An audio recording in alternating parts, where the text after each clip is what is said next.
ಸಹಕಾರ ಮಾಧ್ಯಮ ಯೂಟ್ಯೂಬ್ ಚಾನಲ್ಗೆ ಮತ್ತೊಮ್ಮೆ ಸ್ವಾಗತ. ದಯವಿಟ್ಟು ಸಹಕಾರಿ ಮಿತ್ರರೆಲ್ಲರೂ ಈ ಚಾನಲ್ನ ಸಬ್ಸ್ಕ್ರೈಬ್ ಮಾಡಿ ಮತ್ತು ಬೆಲ್ ಐಕಾನ್ನ ಒತ್ತುವುದರ ಮೂಲಕ ಸಪೋರ್ಟ್ ಮಾಡಬೇಕಾಗಿ ಕೇಳಿಕೊಳ್ತಾ ಇದ್ದೇನೆ. ದಯವಿಟ್ಟು ಹಾಗೆ ನಾನಿವತ್ತು ಸಹಕಾರ ಮತ್ತು ರಾಕ್ಡೆಲ್ ಅಗ್ರಗಾಮಿಗಳು ಎಂಬ ವಿಷಯದ ಕುರಿತು ಕ್ಲಾಸ್ ಮಾಡ್ತಾ ಇದ್ದೇನೆ. ಈಗ ಮೇಯ್ನಾಗಿ ನಾವು ಇದರ ಹಿಂದಿನ ವಿಡಿಯೋದಲ್ಲಿ ಏನೆಲ್ಲ ಕೇಳಿದ್ದೇವೆ, ಒಂದು ಸಹಕಾರ ಮತ್ತು ರಾಬರ್ಟ್ ಓವೆನ್ ಅವರ ಕೊಡುಗೆ ಕುರಿತು ನಾವು ಕೇಳಿದ್ದೇವೆ, ಅದರ ಬಗ್ಗೆ ಸಂಪೂರ್ಣವಾಗಿ ತಿಳಿದುಕೊಂಡಿದ್ದೇವೆ. ಈಗ ರಾಕ್ಡೆಲ್ ಅಗ್ರಗಾಮಿಗಳು ಅವರ ಏನು ತಮ್ಮ ಸಹಕಾರಕ್ಕಾಗಿ ಕೊಡುಗೆ ನೀಡಿದರೋ, ಅವರೊಂದು ಮಹತ್ತರವಾದ ಕೊಡುಗೆಯನ್ನು ಸಹಕಾರಕ್ಕೆ ನೀಡಿದ್ದಾರೆ. ಅವರ ಕೊಡುಗೆ ಬಗ್ಗೆ ಈಗ ನಾವು ತಿಳಿಯೋಣ. ಈ ರಾಕ್ಡೆಲ್ ಅಗ್ರಗಾಮಿಗಳು ಯಾವ ದೇಶದವರು ಅಂದರೆ ಕೂಡ ಇಂಗ್ಲೆಂಡ್ ದೇಶದವರು. ರಾಕ್ಡೆಲ್ ಅಗ್ರಗಾಮಿಗಳಿದಾರಲ್ಲ, ಅವರು ರಾಕ್ಡೆಲ್ ಎಂಬ ಪಟ್ಟಣದ ಒಂದು ಎಲ್ಲ ಪ್ರಜೆಗಳಾಗಿದ್ದರು. ರಾಕ್ಡೆಲ್ ಈಗ ಒಂದು ಏನಂತ ದೊಡ್ಡ ಸಿಟಿ ಅಂತಲ್ಲ, ಒಂದು ಆಗಿನ ಕಾಲದಲ್ಲಿ ಒಂದು 25,000 ಜನಗಳುಳ್ಳ ಒಂದು ಸಾಧಾರಣ ಸಿಟಿ ಆಗಿತ್ತು ರಾಕ್ಡೆಲ್. ಅಲ್ಲಿ ಏನಾಗಿತ್ತಂದರೆ, ಅಲ್ಲಿನ ಬಹುತೇಕ ಜನರ ಕಾಯಕ ಏನಾಗಿತ್ತಂದರೆ ಈ ಹತ್ತಿ ಗಿರಣಿಗಳಲ್ಲಿ ಕೆಲಸ ಮಾಡೋದಾಗಿತ್ತು. ಅಲ್ಲಿ ಹತ್ತಿ ಗಿರಣಿಯಿಂದ ನೂಲನ್ನು ನೇಯುವುದು, ಇಂಥ ಕೆಲಸವನ್ನು ಅವರು ಮಾಡ್ತಾಯಿದ್ರು. ನೂಲನ್ನು ನೇಯುವುದು ಮತ್ತು ಅಲ್ಲಿಂದ ಅದು ಮುಖ್ಯ ಆರ್ಥಿಕ ಮೂಲ ಆಗಿತ್ತು.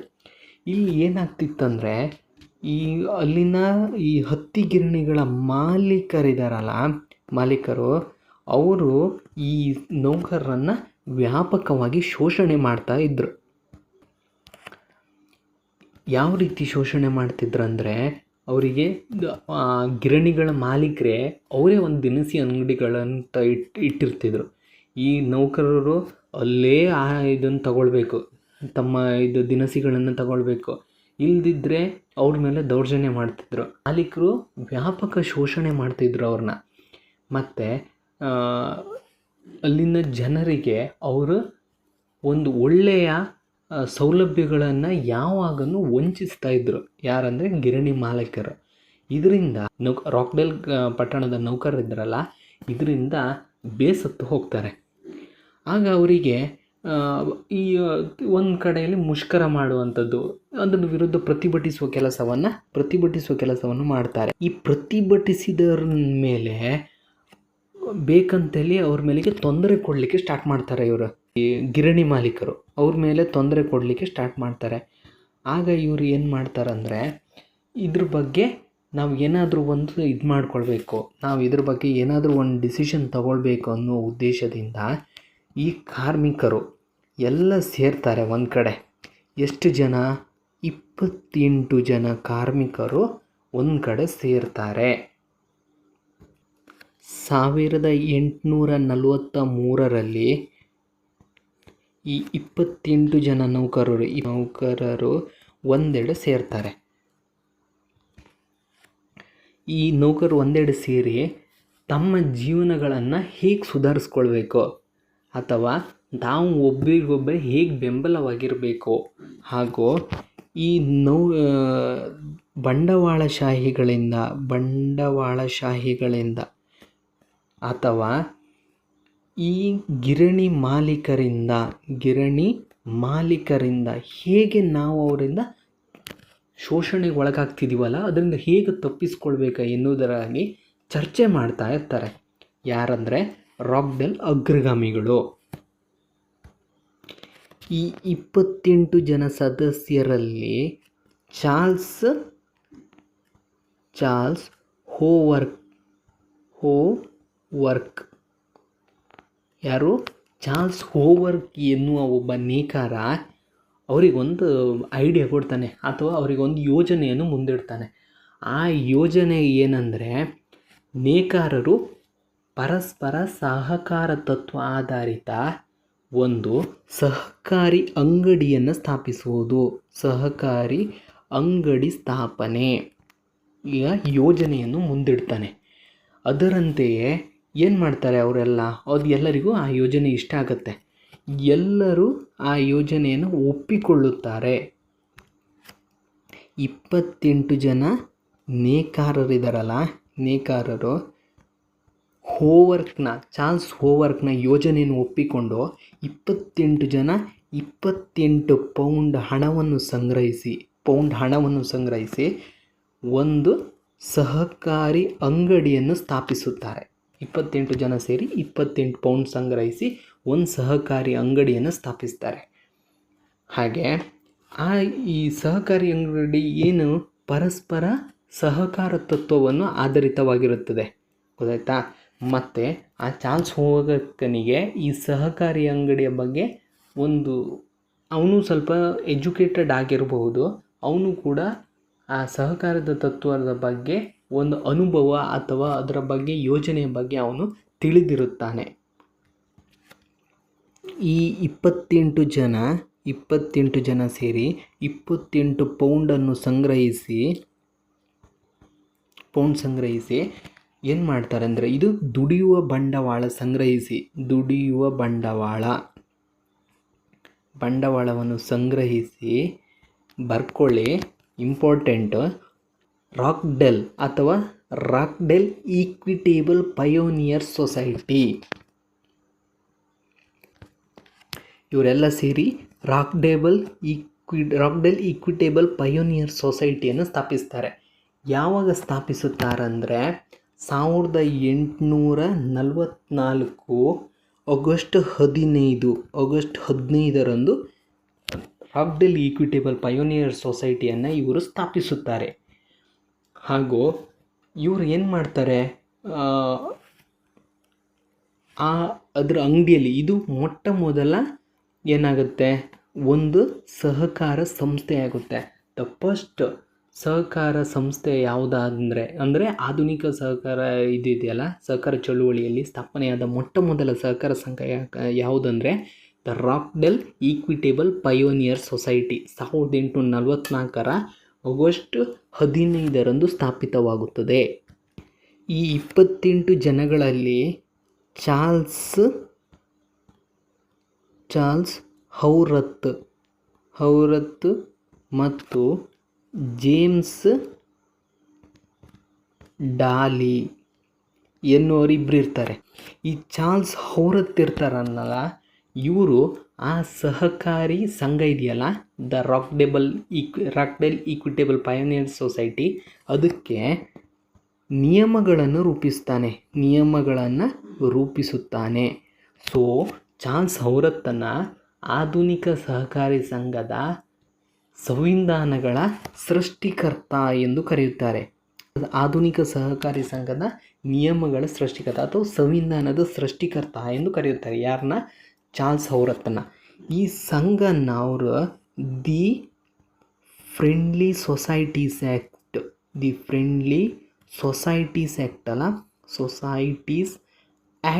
ಅಡಿ ನೋಂದಾವಣೆ ಮಾಡ್ತಾರೆ. ಯಾರು? ರಾಕ್ಡೆಲ್ ಈಕ್ವಿಟೇಬಲ್ ಸೊಸೈಟಿಗನ್ನು ರಾಕ್ಡೆಲ್ ಅಗ್ರಗಾಮಿಗಳು ದ ಫ್ರೆಂಡ್ಲಿ ಸೊಸೈಟೀಸ್ ಆ್ಯಕ್ಟ್ ಅಡಿ ನೋಂದಾವಣೆ ಮಾಡ್ತಾರೆ. 1844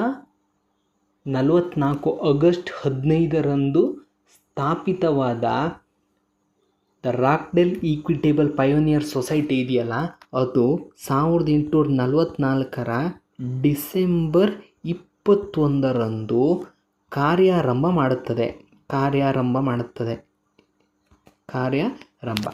ಇದು ಏನಂದರೆ, ಅವರೆಲ್ಲ ಸಂಗ್ರಹಿಸಿದ್ರಲ್ಲಿ 28 ಪೌಂಡ್ ದುಡ್ಡು, ಅದರಲ್ಲೇ ಬಂಡವಾಳ ಹಾಕಿ the Rochdale equitable pioneer ಸೊಸೈಟಿಯನ್ನು 1844 December 21ರಂದು ಅತಿ ಕಡಿಮೆ ಹಣದ ಬಂಡವಾಳಗಳನ್ನು ಇಟ್ಟು ಪ್ರಾರಂಭ ಮಾಡ್ತಾರೆ. ಅಲ್ಲಿ ಏನೆಲ್ಲ ಇತ್ತು?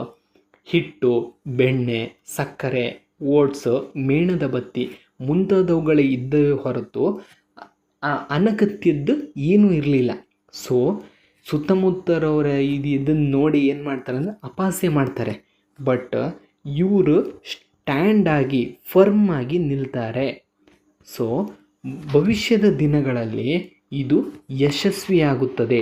ಮೊದಲು ಇದು ಪುಟ್ಟ ಸಂಸ್ಥೆ ಆಗಿರ್ತದೆ, ಭವಿಷ್ಯದ ದಿನಗಳಲ್ಲಿ ಅದು ಯಶಸ್ವಿಯಾಗುತ್ತದೆ. ಯಾವುದು? ರಾಕ್ಡೆಲ್ ಈಕ್ವಿಟೇಬಲ್ ಪಯೋನಿಯರ್ ಸೊಸೈಟಿ. ಈಗ ಒಂದ್ಸಲಿ ಹೇಳಿದ್ದನ್ನು ಬ್ರೀಫಾಗಿ ಹೇಳ್ತೀನಿ ನೋಡಿ. ದ ರಾಕ್ಡೆಲ್ ಈಕ್ವಿಟೇಬಲ್ ಪೈನಿಯರ್ ಸೊಸೈಟಿಯನ್ನು ಸ್ಥಾಪಿಸಿದವರು ಯಾರು? ರಾಕ್ಡೆಲ್ ಅಗ್ರಗಾಮಿಗಳು. ರಾಕ್ಡೆಲ್ ಅಗ್ರಗಾಮಿಗಳು ಎಲ್ಲಿನವರು? ಅವರು ರಾಕ್ಡೆಲ್ ಪಟ್ಟಣದವರು. ಅಲ್ಲಿ ಎಷ್ಟು ಜನ ಇದ್ದರು? 25,000 ಜನಗಳಿದ್ರು. ಅವರಲ್ಲಿ ಏನಾಗ್ತಿದ್ರಂತೆ, ಬಹುತೇಕರು ನೂಲಿನ ಗಿರಣಿಯಲ್ಲಿ ವರ್ಕ್ ಮಾಡ್ತಾ ಇದ್ರು. ಅವ್ರಿಗೆ ಅಲ್ಲಿನ ಓನರ್ಗಳಿಂದ ಅವ್ರ ಮೇಲೆ ದೌರ್ಜನ್ಯ ಅಥವಾ ಅವ್ರ ಮೇಲೆ ಅವ್ರಿಗೆ ತೊಂದರೆಗೆ ಸಿಕ್ಕಾಕೊಂಡಿದ್ರು. ಅವ್ರ ಅಂಗಡಿಲಿ ಅವ್ರಿದ್ದ ಸಾಮಾನುಗಳನ್ನ ತಗೊಳ್ಬೇಕಾಗಿತ್ತು, ಮುಂತಾದ ತೊಂದರೆಗಳಿಗೆ ಒಳಗಾಗ್ತಾರೆ. ಆ ಉದ್ದೇಶದಿಂದ ಅವರೆಲ್ಲ ಸೇರಿ ಏನು ಮಾಡ್ತಾರೆ ಅಂದರೆ,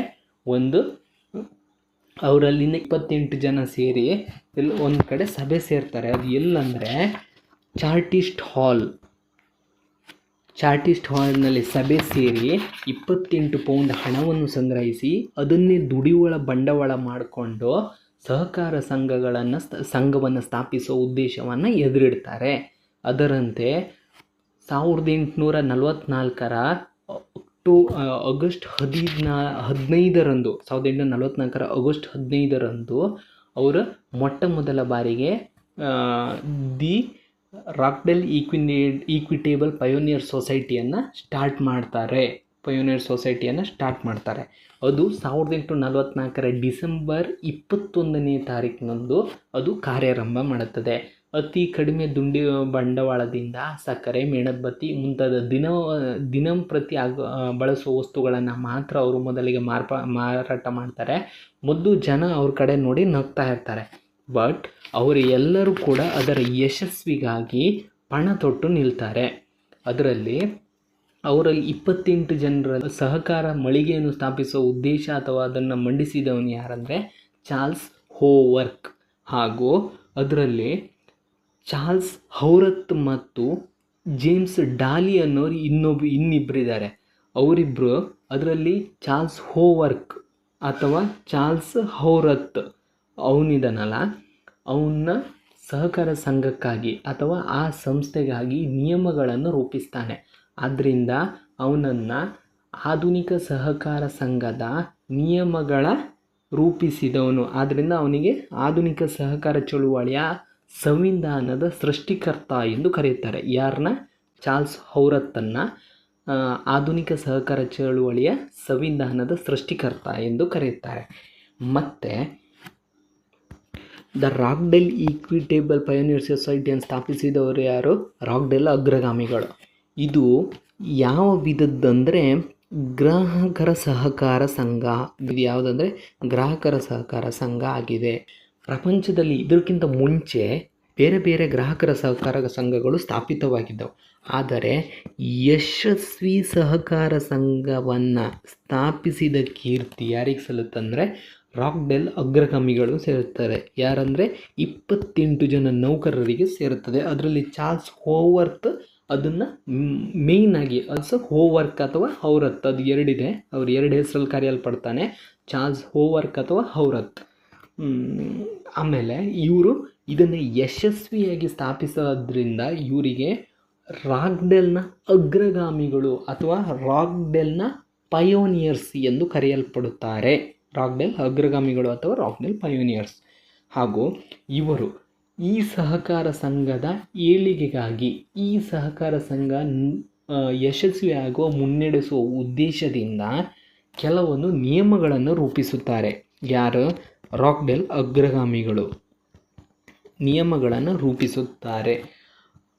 ಅದು ಯಾಕೆಂದರೆ ಈ ಸಹಕಾರ ಸಂಘದ ಕಾರ್ಯಸಾಧನೆಗೆ ಯಾವುದೇ ರೀತಿಯಲ್ಲ ತೊಡಕಾಗಬಾರದು ಎಂಬ ಉದ್ದೇಶದಿಂದ ಕೆಲವೊಂದು ನಿಯಮಗಳನ್ನು, ಅಂದರೆ ಶ್ರದ್ಧೆ, ಶ್ರಮ, ಪ್ರಾಮಾಣಿಕತೆ, ಆದರ್ಶ ನಾಯಕತ್ವ, ಸಾಮಾಜಿಕ ಕಳಕಳಿ, ನೈತಿಕತೆ, ಪಾರದರ್ಶಕತೆ, ಹೊಣೆಗಾರಿಕೆ ಇತ್ಯಾದಿ ಗುಣಗಳಿಂದ ಅದು ಮುನ್ನಡೆಯುವ ಉದ್ದೇಶದಿಂದ ಕೆಲವೊಂದು ನಿಯಮಗಳನ್ನು ರೂಪಿಸುತ್ತಾರೆ. ಅದಕ್ಕೆ ರಾಕ್ಡೆಲ್ ತತ್ವಗಳು ಎಂದು ಕರೆಯುತ್ತಾರೆ. ರಾಕ್ಡೆಲ್ ತತ್ವಗಳು, ಆ ಉದ್ದೇಶಗಳಿಗೆ ರಾಕ್ಡೆಲ್ ತತ್ವಗಳು ಎಂದು ಕರೆಯುತ್ತಾರೆ. ಈ ರಾಕ್ಡೆಲ್ ತತ್ವಗಳೇ ಸಹಕಾರ ತತ್ವಗಳಾಗಿ ರೂಪುಗೊಳ್ಳುತ್ತವೆ. ಇನ್ನೇನಿದೆ, ಸಹಕಾರ ತತ್ವಗಳನ್ನು ನಾವು ಅಥವಾ ರಾಕ್ಡೆಲ್ ತತ್ವಗಳನ್ನು ನಾವು ಸ್ವಲ್ಪ ಅದ್ರ ಬಗ್ಗೆ ನೋಡ್ಕೊಳ್ಳೋಣ. ಅದ್ರ ಬಗ್ಗೆ ಡಿಸ್ಕಸ್ ಮಾಡೋಣ. ರಾಕ್ಡೆಲ್ ತತ್ವ.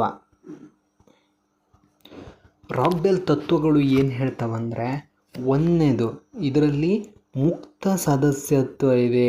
ರಾಕ್ಡೆಲ್ ತತ್ವ ಏನು ಹೇಳ್ತದಂದರೆ ಇದರಲ್ಲಿ ಒಂದನೇದು ಮುಕ್ತ ಸದಸ್ಯತ್ವ ಇದೆ ಅಂತ ಹೇಳ್ತದೆ. ಮತ್ತು ಎರಡನೇದು ಒಬ್ಬ ಸದಸ್ಯನಿಗೆ ಒಂದೇ ಮತ, ಒಬ್ಬ ಸದಸ್ಯನಿಗೆ ಒಂದೇ ಮತ, ಇದು ಕೂಡ ರಾಕ್ಡೆಲ್ನ ತತ್ವವಾಗಿವೆ. ಮತ್ತು ಇದರಲ್ಲಿ ಏನು ನಡೀತದೆ, ನಗದು ವ್ಯಾಪಾರ ನಡೆಯುತ್ತದೆ. ಮೂರನೇದು ನಗದು ವ್ಯಾಪಾರ ನಡೆಯುತ್ತದೆ, ನಗದು ವ್ಯಾಪಾರ ಇದರಲ್ಲಿ ನಡೆಯುತ್ತದೆ. ಮತ್ತು ನಾಲ್ಕನೇದು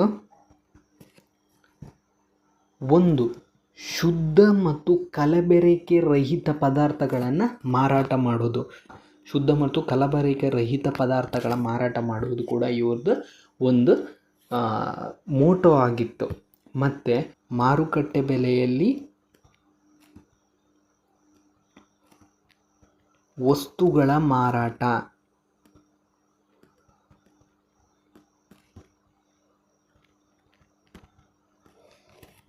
ಹಾಗೂ ಮತ್ತೇನು ಹೇಳೋದು, ಷೇರು ಬಂಡವಾಳದ ಮೇಲೆ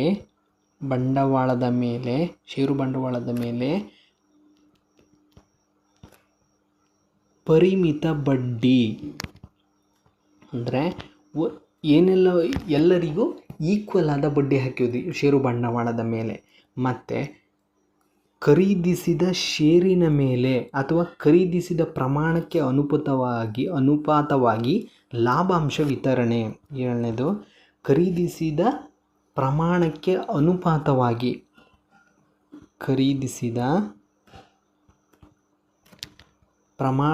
ಅನುಪಾತವಾಗಿ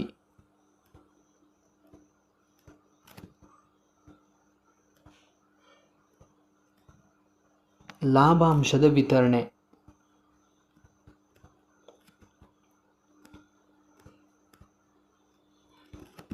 ಎಂಟನೇದು ಸಹಕಾರ ಶಿಕ್ಷಣ ಕೂಡ ಇವರ ಒಂದು ಉದ್ದೇಶವಾಗಿತ್ತು. ಶಿಕ್ಷಣಕ್ಕೆ ಹೆಚ್ಚಿನ ಮಹತ್ವ ನೀಡುವುದು ಕೂಡ ಇವರ ಒಂದು ಸಹಕಾರ ತತ್ವದಲ್ಲೇ ಇವರಿಗೆ ಒಂದು ಉದ್ದೇಶವಾಗಿ ಮಾರ್ಪಾಟಾಗಿತ್ತು. ಹಾಗೂ ಧಾರ್ಮಿಕ ಮತ್ತು ರಾಜಕೀಯ ತಾಟಸ್ಥ್ಯ. ಒಂಬತ್ತನೇದು ಧಾರ್ಮಿಕ ಮತ್ತು ರಾಜಕೀಯ ತಟಸ್ಥ ನೀತಿ, ಇದು ಕೂಡ ಒಂದು ಇವರ ತತ್ವವಾಗಿತ್ತು. ಈಗ ಫಾಸ್ಟಾಗಿ ಹೇಳ್ತೀನಿ ಕೇಳಿ ಗೆಳೆಯರೆ, ಸಹಕಾರಿ ಮಿತ್ರರೇ. ರಾಕ್ಡೆಲ್ ತತ್ವಗಳು ಒಂದು ಮುಕ್ತ ಸದಸ್ಯತ್ವ, ಎರಡನೇದು ಒಬ್ಬ ಸದಸ್ಯನಿಗೆ ಒಂದು ಮತ, ಮೂರನೇದು ನಗದು ವ್ಯಾಪಾರ. ಇವ್ರದ್ದು ನಗದು ಹಣ ಇರುತ್ತಲ್ಲ ಅದರಲ್ಲಿ ವ್ಯಾಪಾರ ಮಾಡ್ತಾರೆ, ಸಾಲಾಗಿಲ್ಲ ಅದೆಲ್ಲ ಇಲ್ಲ. ಶುದ್ಧ ಮತ್ತು ಕಲಬೆರಕೆ ರಹಿತ ವಸ್ತುಗಳ ಮಾರಾಟಕ್ಕೆ ಹೆಚ್ಚಿನ ಪ್ರಾಶಸ್ತ್ಯ. ಮಾರುಕಟ್ಟೆಯಲ್ಲಿ ಯಾವ ಥರ ರೇಟ್ ಇರುತ್ತೋ ಅದೇ ರೇಟ್ನಲ್ಲಿ ವ್ಯಾಪಾರ. ಷೇರು ಬಂಡವಾಳದ ಮೇಲೆ ಪರಿಮಿತವಾದ ಬಡ್ಡಿ. ಮತ್ತು ಖರೀದಿಸಿದ ಪ್ರಮಾಣಕ್ಕೆ ಅನುಪಾತವಾಗಿ ಲಾಭಾಂಶ ಅಥವಾ ಡಿವಿಡೆಂಡ್ಗಳ ವಿತರಣೆ. ಸಹಕಾರ ಶಿಕ್ಷಣ ನಿಧಿ ಅಥವಾ ಸಹಕಾರ ಶಿಕ್ಷಣಕ್ಕೆ ಹೆಚ್ಚಿನ ಮಹತ್ವ. ಧಾರ್ಮಿಕ ಮತ್ತು ರಾಜಕೀಯದಲ್ಲಿ ತಟಸ್ಥ ನೀತಿಯನ್ನು ಅನುಸರಿಸುವುದು. ಇವು 9 ಇದಾವಲ್ಲ, ಇವು ರಾಕ್ಡೆಲ್ನ ತತ್ವಗಳು ಎಂದು ಬಿಂಬಿತವಾಗಿವೆ. ಇವುಗಳ ಬಗ್ಗೆ ನೀವು ಇದನ್ನು ಯಾವತ್ತೂ ನೆನ್ಪಿಟ್ಕೊಳ್ಬೇಕು. ಆ ಎಕ್ಸಾಮ್ನಲ್ಲೆಲ್ಲ ಕೇಳ್ತಾರೆ ರಾಕ್ಡೆಲ್ ತತ್ವಗಳು. ಆಲ್ಮೋಸ್ಟ್ ಕೇಳೋದು ಸಹಕಾರ ತತ್ವಗಳು. ಬಟ್ ಸಹಕಾರ ತತ್ವಗಳು ಎಲ್ಲಿಂದ ಪಡೆಯಲಾಗಿದೆ ಅಂದರೆ ರಾಕ್ಡೆಲ್ ತತ್ವದಿಂದ ಪ್ರೇರಿತವಾಗಿವೆ. ಸೊ ನೀವು ರಾಕ್ಡೆಲ್ ತತ್ವಗಳನ್ನು ಕೂಡ ಗಮನಿಸಿಕೊಳ್ಳುವುದು ಒಳ್ಳೆಯದು. ಮತ್ತು ಈ ರಾಕ್ಡೆಲ್ ಅಗ್ರಗಾಮಿಗಳಿದ್ದಾರಲ್ಲ, ತತ್ವಗಳನ್ನು ರೂಪಿಸಿದ್ದು ಮತ್ತು ಯಶಸ್ವಿಯಾದವರಲ್ಲಿ ರಾಕ್ಡೆಲ್ ತತ್ವ ಇವರು ಅಗ್ರಗಾಮಿಗಳು ಮೊದಲಿಗರು. ಮತ್ತು ಸಂಘದ ಒಂದು ಸ್ಮೂತ್ ರನ್ಗಾಗಿ, ಸಂಘದ ಒಂದು ಯಶಸ್ವಿಗಾಗಿ ಅವರು ಅನೇಕ ಮಾರ್ಗದರ್ಶಕಗಳನ್ನು ಕೊಡ್ತಾರೆ. ಸಂಘದ ಕಾರ್ಯನಿರ್ವಹಣೆಗೆ ಉಪಯುಕ್ತವಾದ ಕೆಲವು ಮಾರ್ಗದರ್ಶನಗಳು ಕೂಡ ಅವರು ಕೊಡ್ತಾರೆ. ಅದರಲ್ಲಿ ಏನೆಲ್ಲ ಇರುತ್ತಂದರೆ, ಒಂದು ನಂಬಿಗಸ್ತರು ಇರಬೇಕು, ಮತ್ತು ಯಾವನೊಬ್ಬ ಸದಸ್ಯನ ಆಯ್ಕೆ ಮಾಡುವಾಗ ಅವನ ಆಡಂಬರ ಅಂಥ ಜೀವನ ಅಲ್ಲ, ಅವನ ನಂಬಿಕೆಗೆ ಮೊದಲ ಆದ್ಯತೆ ಅಂತ ಅವರು ಅದನ್ನು ಅವನ ನಂಬಿಗಸ್ತೆಗೆ ಹೆಚ್ಚಿಗೆ ಮಹತ್ವ ಕೊಡ್ತಾರೆ. ಆಮೇಲೆ ಎಷ್ಟೇ ಸದಸ್ಯ ಇರಲಿ, ಅವನು ಏನೇ ಶೇರ್ ಹಾಕಲಿ ಏನೇ ಹಾಕಲಿ ಅವನಿಗೆ ಒಂದು ಮತ, ಓಕೆನಾ. ಮತ್ತು ಹಣದ ವ್ಯವಹಾರವನ್ನು ಪ್ರತಿಯೊಂದನ್ನು ಜಾಗರೂಕತೆಯಿಂದ ನೋಡಿಕೊಳ್ಳತಕ್ಕದ್ದು. ಏನೋ ಒಂದು ಹಣದ ದುರ್ಬಳಕೆ ಅಂಥದಕ್ಕೆ ಅವಕಾಶವಿಲ್ಲ. ಮತ್ತು ಸಂಘದಕ್ಕೆ ಕಾನೂನಿನ ರಕ್ಷಣೆಯನ್ನು ಕೊಡಬೇಕು. ಸಂಘವನ್ನು ಎಲ್ಲಿ ಅವರು ಇದು ಮಾಡ್ತಾರೆ ಅಂದರೆ ದ ಫ್ರೆಂಡ್ಲಿ ಸೊಸೈಟೀಸ್ ಆ್ಯಕ್ಟ್ ಅಡಿ ಅದನ್ನು ರಿಜಿಸ್ಟರ್ ಮಾಡ್ತಾರೆ. ಮತ್ತು ಇದರಲ್ಲಿ ದಕ್ಷತೆಗೆ ಹೆಚ್ಚಿನ ಮಹತ್ವ ಕೊಡ್ತಾರೆ. ಏನೇ ನಿರ್ಧಾರ ತೆಗೆದುಕೊಳ್ಳುವುದಿದ್ರೂ ಆಡಳಿತ ಮಂಡಳಿಯರಿಗೆ ಹೆಚ್ಚಿನ ಮಹತ್ವವನ್ನು ಕೊಡ್ತಾರೆ. ಸುತ್ತಮುತ್ತಲಿನ ಜನರೊಂದಿಗೆ ಅಥವಾ ಊರಿನ ಜನರೊಂದಿಗೆ ಅಥವಾ ರಾಗ್ಡೆಲ್ ಎಂಬ ನಗರದ ಜನರೊಂದಿಗೆ ಹೆಚ್ಚಿನ ಒಂದು ಸ್ನೇಹಕ್ಕೆ ಮತ್ತು ನಂಬಿಕೆಗೆ ಹೆಚ್ಚಿನ ಬೆಲೆ ಕೊಟ್ಟ ಹೊರತು ವೈರತ್ವಕ್ಕೆ ಅವಕಾಶ ಇಲ್ಲ ಎಂಬುದಾಗಿ ಹೇಳ್ತಾರೆ. ಮತ್ತು ನಂಬಿಕೆಗೆ ಯೋಗ್ಯವಾದವರನ್ನು ಮಾತ್ರ ತಮ್ಮ ಸದಸ್ಯರನ್ನಾಗಿ ತಮ್ಮ ಮುಂದಾಳುಗಳನ್ನಾಗಿ ಆಯ್ಕೆ ಮಾಡುತ್ತಾರೆ. ಹೀಗೆ ತುಂಬ ಒಂದು ಸಂಘದ ಮಾರ್ಗದರ್ಶನಕ್ಕಾಗಿ ಅಥವಾ ಸಂಘದಕ್ಕೆ ಒಂದು ಸ್ಮೂತಾಗಿ ಇರಲಿಕ್ಕಾಗಿ ಇಂತಹ ತುಂಬ ಒಂದು ನಿಯಮಗಳನ್ನು ಅವರು ರೂಪಿಸುತ್ತಾರೆ. ಮತ್ತು ಇಂತಹ ನಿಯಮಗಳನ್ನು ರೂಪಿಸಿ ಯಶಸ್ವಿಯಾಗಿದ್ದ ಉದ್ದೇಶದಿಂದಾಗಿ ಇವರನ್ನು ರಾಗ್ಡೆಲ್ ರಾಗ್ಡೆಲ್ನ ಅಗ್ರಗಾಮಿಗಳು ಅಂದರೆ ರಾಗ್ಡೆಲ್ ನಗರದ ಅಗ್ರಗಾಮಿಗಳು ಅಥವಾ ರಾಗ್ಡೆಲ್ನ ಪಯೋನಿಯರ್ಸ್ ಎಂದು ಕರೆಯುತ್ತಾರೆ. ಇವರು ಒಂದು ಮಾರಾಟ ಸಹಕಾರ ಸಂಘಕ್ಕೆ ಅಥವಾ ಗ್ರಾಹಕರ ಸಹಕಾರ ಸಂಘಕ್ಕೆ ಒಂದು ಮಹತ್ವರವಾದ ತಳಪಾಯವನ್ನು ಹಾಕ್ತಾರೆ. ಮತ್ತು ಸಹಕಾರಿ ಸಂಘಕ್ಕೆ ಕೂಡ ಒಂದು ಮಹತ್ವದ ತಳಪಾಯನ್ನು ಹಾಕ್ತಾರೆ. ಮತ್ತು ಇವರು ಕ್ರಿಸ್ಟಲ್ ಕ್ಲಿಯರ್ ಅಂದರೆ ತಮ್ಮ ಪ್ರತಿಯೊಂದು ಯೋಜನೆಯಲ್ಲೂ ತಮ್ಮ ಸ್ಪಷ್ಟತೆಯನ್ನು ಮುಂದುವರಿಸಿಕೊಂಡು ಬಂದದ್ದ ಉದ್ದೇಶದಿಂದಾಗಿ ಇವರ ಸಂಘವು ಯಶಸ್ವಿಯಾಗಿ ಮುನ್ನಡೆಯುತ್ತದೆ. ಇದು ಸಹಕಾರ ಮತ್ತು ರಾಗ್ಡೆಲ್ ಅಗ್ರಗಾಮಿಗಳ ಒಂದು ವಿಷಯವಾಗಿ ಇವತ್ತಿನ ಕ್ಲಾಸ್ ಆಗಿರ್ತದೆ ಸಹಕಾರಿಗಳೇ. ಮತ್ತು ಈಗ ನಾನೊಂದು ಟಾಪಿಕ್ ಬಿಟ್ಟೋದೆ. ಒಬ್ಬರು ಡಾಕ್ಟರ್ ವಿಲಿಯಂ ಕಿಂಗ್ ಅಂತ ಒಬ್ಬರಿದ್ದಾರೆ. ವಿಲಿಯಂ ಕಿಂಗ್ ಅಂತ ಅವರು ವೃತ್ತಿಯಲ್ಲಿ ವೈದ್ಯರಾಗಿರ್ತಾರೆ. ಅವರು ರಾಬರ್ಟ್ ಓವೆನ್ ಅವರಿಂದ ಪ್ರೇರಿತರಾಗಿ ಸಹಕಾರಕ್ಕೆ ತನ್ನದೇ ಆದ ಕೊಡುಗೆ ನೀಡ್ತಾರೆ ಸಹಕಾರಕ್ಕೆ. ಆಮೇಲೆ ಅವರೊಂದು ಮಾಸಿಕ ನಿಯತಕಾಲಿಕ ಪ್ರಕಟಣೆ ಮಾಡ್ತಾರೆ. ಅದರ ಹೆಸರು the cooperator. Very important. The cooperate ಇದು ತುಂಬ ಇಂಪಾರ್ಟೆಂಟ್ ಆಗಿದೆ. ಇದನ್ನು ಎಕ್ಸಾಮಲ್ನೆಲ್ಲ ಕೇಳಿದ್ರು ಹಿಂದೆಲ್ಲ. ಇದೊಂದು ನೆನ್ಪಿಟ್ಕೊಳ್ಳಿ. ಡಾಕ್ಟರ್ ವಿಲಿಯಂ ಕಿಂಗ್ ರಾಬರ್ಟ್ ಓವೆನ್ನಿಂದ ಪ್ರೇರಿತರಾಗಿ ಸಹಕಾರಿ ರಂಗಕ್ಕೆ ಬರ್ತಾರೆ. ಅವರು ಒಂದು ನಿಯತಕಾಲಿಕನ ಪ್ರಕಟಣೆ ಮಾಡ್ತಾರೆ. ಆ ನಿಯತಕಾಲಿಕದ ಹೆಸರು ದಿ ಕೋಆಪರೇಟರ್. ಇಂಪಾರ್ಟೆಂಟ್ ಕ್ವಶನ್ ಹೇಳ್ತೀನಿ ಸಹಕಾರಿಗಳೇ, ದಯವಿಟ್ಟು ಬರ್ಕೊಳ್ಳಿ. ಪ್ರಪಂಚದಲ್ಲಿ ಮೊಟ್ಟ ಮೊದಲ ಯಶಸ್ವಿ ಸಹಕಾರ ಸಂಘ ಯಾವ ರಂಗಕ್ಕೆ ಸೇರುತ್ತದೆ? ಗ್ರಾಹಕರ ಸಹಕಾರ ಸಂಘಕ್ಕೆ. ಮತ್ತು ಪ್ರಪಂಚದಲ್ಲಿ ಸ್ಥಾಪನೆಯಾದ ಮೊಟ್ಟ ಮೊದಲ ಯಶಸ್ವಿ ಸಹಕಾರ ಸಂಘ ಯಾವುದು? The Rochdale equitable pioneer society. Rochdale equitable pioneer society ಯಾವಾಗ ಸ್ಥಾಪನೆ ಆಯಿತು? 1844 ಆಗಸ್ಟ್ 15ರಂದು. ಅದು ದಿ ಫ್ರೆಂಡ್ಲಿ ಸೊಸೈಟೀಸ್ ಆ್ಯಕ್ಟ್ ಅಡಿ ಯಾವಾಗ ನೋಂದಣಿ ಆಯಿತು? 1844 ಅಕ್ಟೋಬರ್ 24ರಂದು. ಯಾವಾಗ ಕಾರ್ಯಾರಂಭ ಮಾಡಿತು? 1844 ಡಿಸೆಂಬರ್ 21ರಂದು. 28 ಜನ ನೇಕಾರರು, ರಾಗ್ಡೆಲ್ ನಗರದ 28 ಜನ ನೇಕಾರರು ಎಲ್ಲಿ ಸಭೆ ಸೇರಿದ್ದರು? ಚಾರ್ಟಿಸ್ಟ್ ಹಾಲ್ನಲ್ಲಿ. ಅವರು ಎಷ್ಟು ಪೌಂಡ್ ಹಣವನ್ನು ಸಂಗ್ರಹಿಸಿದ್ದರು? 28 ಪೌಂಡ್. ಡಾಕ್ಟರ್ ವಿಲಿಯಂ ಕಿಂಗ್ ಪ್ರಕಟಿಸಿದ ನಿಯತಕಾಲಿಕದ ಹೆಸರು? ದಿ ಕೋಆಪರೇಟರ್. ಆಧುನಿಕ ಸಹಕಾರ ಚಳುವಳಿಯ ಸಂಸ್ಥಾಪಕರು ಎಂದು ಕರೆಯಲ್ಪಡುವವರು ಯಾರು? ರಾಕ್ಡೆಲ್ ಅಗ್ರಗಾಮಿಗಳು.